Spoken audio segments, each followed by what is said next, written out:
Hello, good morning, students. Please subscribe the channel, drop a like, share, and comment. This is Progressive Monthly Magazine, October 2025, exercise number 15 on the speed of underwords per minute.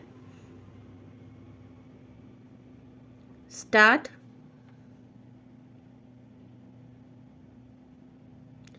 I am delighted to be here today to participate in the Silver Jubilee celebrations of your esteemed publication. 25 years is not a long time in the life of a newspaper, although you have a much longer history before becoming a newspaper. I wish you a long future and many years of purposive and socially useful journalism. I compliment all those who have been associated with this newspaper on this occasion. I must recall here the pioneering role and the intellectual leadership provided in the early years of your publication by one of Andhra Pradesh's greatest sons, a patriotic Indian, Comrade P. Sundarya. Under his towering intellect and guided by his social commitment, comrades Basava, H. Rao, and B. Rao shaped it and through it influenced intellectual discourse in the state. Andhra Pradesh has been fortunate to have had several generations of patriotic and forward looking leadership both in government and in opposition. I have just unveiled the statue of our revered former Rashtrapati. He was a freedom fighter, a political visionary, a keen administrator, a highly admired parliamentarian and speaker, and a respected first citizen. He showed his deep and abiding commitment to his people, especially the farming community, when he chose to return home to his native Kurnool district after completing his tenure as president. Till he breathed his last, he took keen interest in the welfare of farmers. In celebrating the silver jubilee of your newspaper today, you are focusing on the social responsibility of media. This is an extremely important issue, especially in a developing democracy like ours. I do believe that to be relevant and meaningful, any publication must have a social conscience. A newspaper without a conscience is like a human being without a soul. As Indians, we should feel proud of our vast, varied, and vibrant media.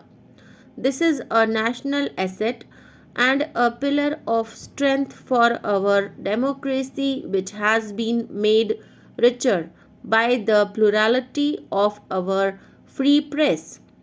In a diverse nation of a billion people, there are bound to be differences in taste and opinion, differences in attitude and ideology, differences in linguistic and political preferences.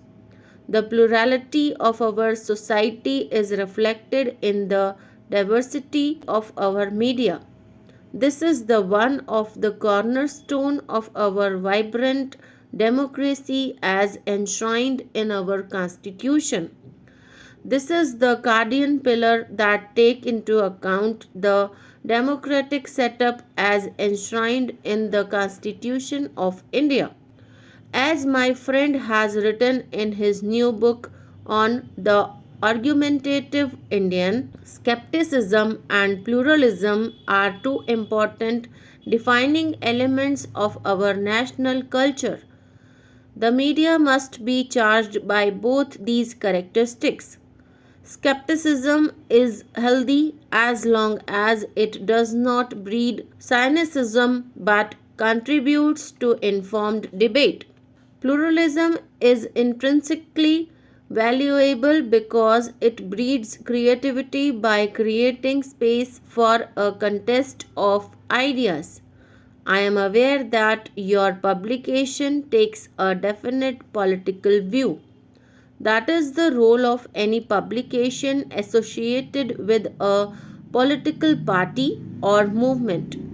Our democracy enables each one of us to hold an opinion and pursue it. Voltaire had said, I may disagree with what you have to say, but I shall defend to the death your right to say it. This is the essence of a liberal democracy. No other political system gives us this liberty. We must recognize this intrinsic value of democracy and preserve it with care. It is a tribute to our democracy that a partisan publication is in fact given the freedom to be partisan.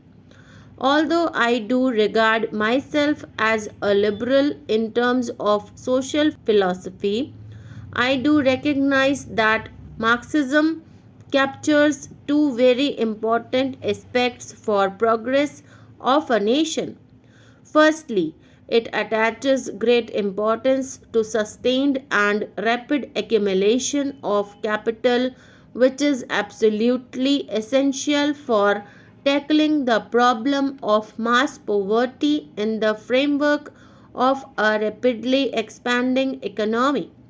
Secondly, its commitment to social justice, particularly to ensuring that the fruits of growth are shared equitably and that the burden of socio-economic change is not placed disproportionately on the shoulders of those who do not have the necessary ability to bear it.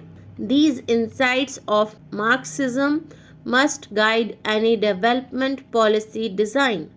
I have always believed in the importance of a free press. It is the ultimate check against the tyranny of authority. More importantly, it is a mirror that enables people in authority to get a continuous reality check.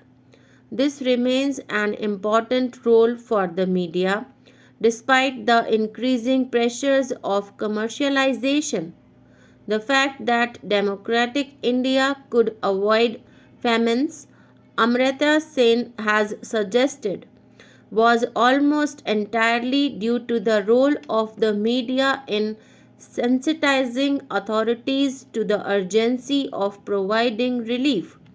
We have seen how the media continues to play this constructive and socially responsible role here in Andhra Pradesh when it altered the government to agricultural distress. Last year, when the tsunami struck our coastal regions, I had said that our free and energetic media is, in fact, our best early warning system. I do sincerely believe that there is no grievance that cannot be redressed through democratic means.